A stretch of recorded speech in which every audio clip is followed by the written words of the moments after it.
السلام عليكم. مسا الناس الكويسة. الايدي كاري اصعب رول في اللعبة لان غلطة واحدة بيتفشخ، وحتى لو لعبتها بيرفكت مستر بيلي بيكون برضه في نسبة انك تخسرها لان التيم بتاعك مفايد الاني. وطبعا اول لين بيكون متعصب لانه بيموت بسهولة جدا وبيفلم كتير، بس قبل ما تفلم لازم تتعلم ازاي تتحسن وتلعب صح. علشان كده النهارده هنقول لك عن ترزبلة 10 نصايح للايدي كاري، منهم ازاي تحسن الميكانيكس بتاعتك وما تضيعش اي اوتو تاني، وازاي تتحرك صح علشان محدش يقدر يمسكك، وتحسن الفيجن بتاعتك علشان تكسب وتطلع في الرانك. فبسرعه كده حط لايك كلمتين وسبسكرايب العنتيله قبل ما نبدا علشان تبقى جوه قلب بابا بيوش وتحلل عينتك وتطلع من الخشبه ايده يا قادر يا قدير. بسم الله الرحمن الرحيم ونبدا بالفيديو.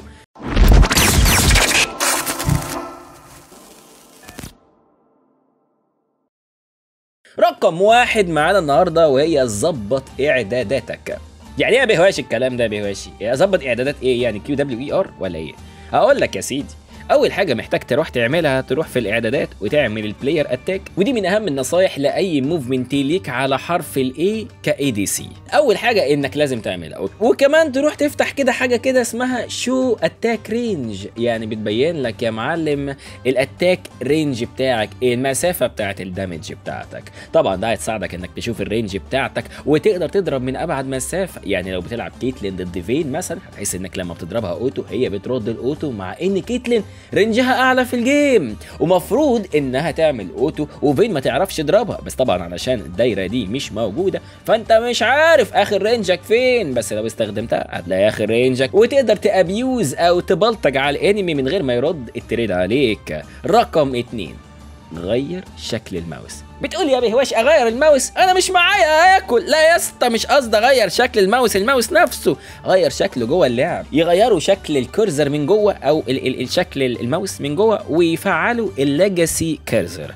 هي تبان صعبة بس في الحقيقة هي محتاجة بس شوية تعود وهتساعدك جدا. أولا كل ما تدوس على حرف ال A هتلاقي شكل الماوس دايرة صغيرة كده، ودي أسهل بكتير إنك تحدد الهدف اللي عاوز تضرب عليه بدون ما تتلخبط أو تدوس غلط. رقم 3 معانا النهاردة اتعلم تشوف صح. يعني بهواش البس نضاره؟ يعني بهواش ما انت شايفني ولا البس نضاره كعب كوبايه؟ يا ابني يرحم امي واهدى وريلاكس كده واسمع النصيحه لحد اخرها علشان ما تطلعش ميتين. يعني احنا في رمضان ومش عايز اشتمك باهلك، ويعني اهدى كده واستكن يا سال رزقك واسمع مني. النصيحه دي لكل الناس اللي بتستخدم كاميرا مقفوله. ده غلط لان مستحيل ترياكت ضد التشامبيونات اللي بتتحرك بسرعه. يعني مثلا بتلعب ضد مال فايت وعمل عليك فلاش في الت، انت مستحيل فعليا ترياكت او تتفاعل مع الكلام ده لان هو قبل ما يفلاش ما كانش موجود في الدايره بتاعتك في الشاشه بتاعتك عندك، فانت مش شايفه اصلا. لكن لما بتلعب بكاميرا مفتوحه بيكون سهل انك تتحرك وتشوف لو حد بيتحرك عليك وتتوقع هو عاوز يعمل ايه فيك، بما انك اي دي سي محنكوش كده كله بيتحمرش بيك. رقم 4 وهي التدريب يا صديقي الصدوق. المفروض كل يوم الصبح كده تفتح البراكتس تول علشان تدرب ايدك وبرضه تحسن الميكانيكس بتاعتك. تجيب 4 انمي كده وتحطهم في الميد وتحط ورد جنب فتحة الريفر من الناحيتين، وتفضل تضرب ال4 انمي بحرف الاي اللي هو اسمه اتاك موف، وكمان تفضل محافظ على الانمي في نص الكاميرا والكاميرا مفتوحة. وعلى فكرة سهلة، كل ما تحس انك مش في نص الشاشة وبقيت مايل في ناحية دوسي سبيس، الزرار الكبير قوي ده اللي موجود في الكيبورد تحت لها المسطرة، هترجع تاني في نص الشاشة زي ما هو موجود في الفيديو قدامك. رقم 5 خط مايل. يا بهواشي اعمل خط مايل وامشي عليه يعني ولا يا عم اسمع امي بقى وما تتعبنيش يا عم عبده حناكه، انت لازم تتحنك في كل نقطه كده، استكنيس على رزقك هتاخد كل حاجه. اتكلمنا عن حاجات تسهل لعبك، لكن دلوقتي هنتكلم عن حاجات جوه الجيم واللين كمان تتحسن علشان تكسب. اول حاجه وهي الخط المايل. يعني ايه خط مايل؟ من اسمها كده المفروض يا رجب يا طيوزه ويا عبد حناكه اللي قاعد في الكورنر اللي هناك ده كده امك بتعيط، اهدى على رزقك كده وهتعرف. وانت بتلعب كاي دي سي تقف في خط مايل بالنسبه للانمي سبورت. طبعا يبان الكلام عبيط بالنسبه لك، انا عارف ان انت يعني تشالنجر في نفسك كده، بس اي تشالنجر اي دي سي هتلاقيه بيعمل كده، لانك لما بتوصل لابعد رينج ليك وتقف قدام الانمي بالظبط وتقف بخط مايل هتلاقي ان في فرق في المسافه بينهم، وان لما تقف بخط مايل المسافه بتزيد، وده بيساعدك انك تدوج الابيليتي اكتر. من انك تكون لازق في وشه، يقوم سحبك بلز كده، يقوم رفعك تموت. بس في الخط المايل انت بتبقى في ابعد الحدود للخصم.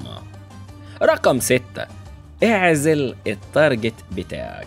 اغلب الايدي كاريس في اللو ايلو بيدخلوا براسهم في التيم فايت وبيشغلوا مود عنتر زبله اللي هو مود الهبد، مود اون، اضرب اضرب اضرب. تيم فايت 1 ضد 3، وطبعا بنسبه 99% بينتحر. لكن الصح يا باشا ان يكون جوه دايره الرينج بتاعتك انمي واحد فقط، بس انمي واحد فقط تركز عليه كل دامجك، وكل ما يزيد الانمي جوه الرينج بتاعتك بيكون خطر عليك.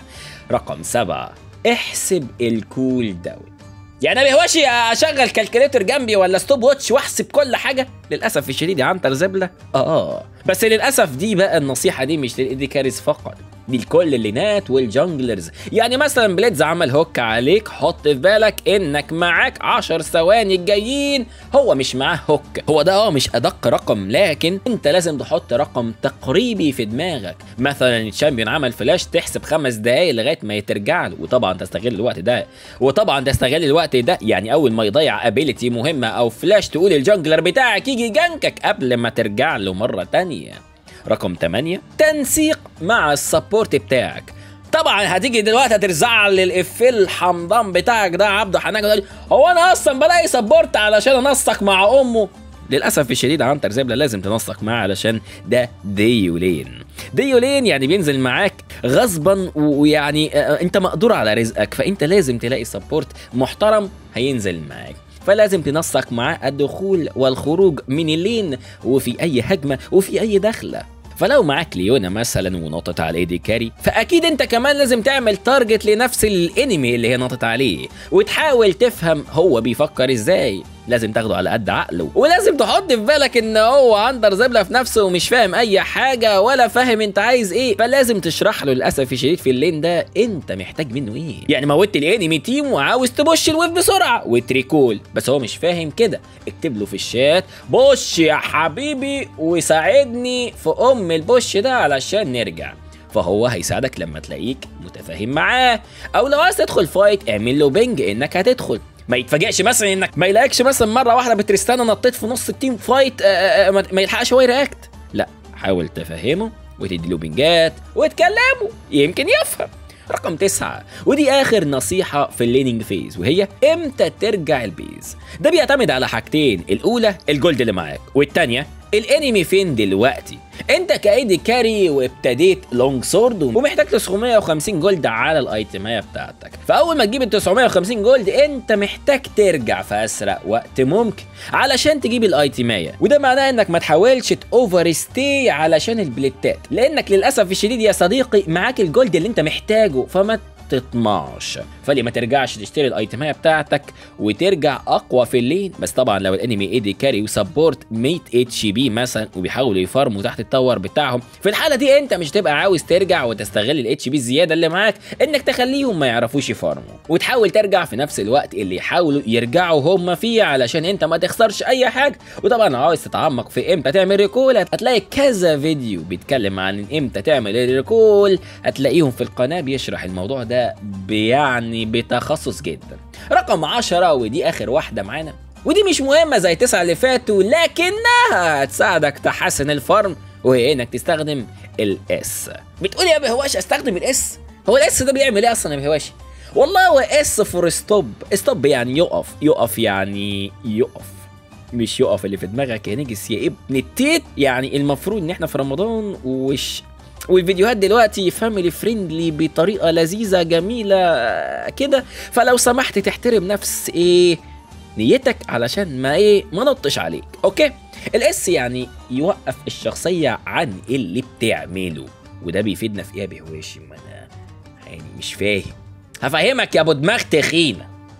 الاس او استخدام حرف الاس، طبعا 99% من اللعيبه للاسف مشغلين الاوتو اتاك وحاطينها على المنيون، ففي بقى حاجات بتضيع منهم وهم مشغلين الاوتو اتاكس. لكن لو دوست عنتر زبله على حرف الاس ده هيحصل مفاجآت كتيره جدا، اولهم انك هتوقف التشامبيون من انه يعمل اي حاجه، وبرضه لو بتضرب في مينيون ولسه شويه علشان تلاست هيت، بدل ما تدوس على الارض علشان توقف ضرب، بعدها تدوس على المينيون مره تانية علشان ترجع تلاست هيت، هيكون مات. فالاحسن تدوس ايه؟ تدوس حرف الاس، واول ما الاتش بي بتاع المينيون ده يقل دوس عليه تاني وهتجيب اللاست هيت بسهوله. ايه ده يا بهواشي؟ هو حرف الاس بيعمل كل الكلام ده يا بهواشي؟ للاسف يا الشديد يا شله الاغبياء المكونه من اندر زبله ومستر بيلي ورجب طيوزه ومستر عبده حنكه، للاسف الشديد انتوا ما تعرفوش اهميه الكيبورد اللي انتوا عمالين بتهبدوا فيها دي. انتوا لو تعرفوا الحروف دي بتعمل ايه، يعني احنا عرفنا دلوقتي ان في حاجه اسمها ايه، ده اتاك موف، وعرفنا برضو ان الاس ده بيوقف الشخصيه، وعرفنا ان في زرار كبير قوي اسمه مسطره بيرجع الكاميرا مره تانية. يعني يا شله الاغبياء لو تعرفوا بس اهميه الثلاث زراير دول، اقسم لكم بالله هتطلعوا من الخشبه ايه اللي انتوا حمضتوا فيها دي.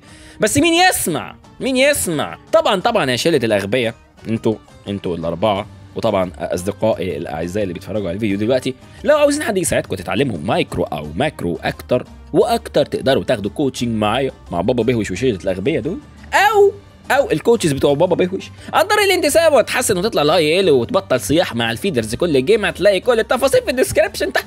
وبالمناسبه ظبطنا اسعار الكوتشنج علشان تاخدوها بروقان وتدخلوا في عائله بابا بهوش الكريمه اللذيذه الفشيخه. وبكده اكون خلصت حلقه النهارده، اتمنى تكونوا استفدتوا منها، وما تنسوش اللايك والسبسكرايب والشير لو على الفيس يا استاذ بيلي واندر زبله وعبده حنكه ورجب يا طيوزه حبايب قلب بابا بهوش. والى لقاء جديد في فيديو جديد، ويلا بينا نطلع من ايه الخشبه. يلا بينا.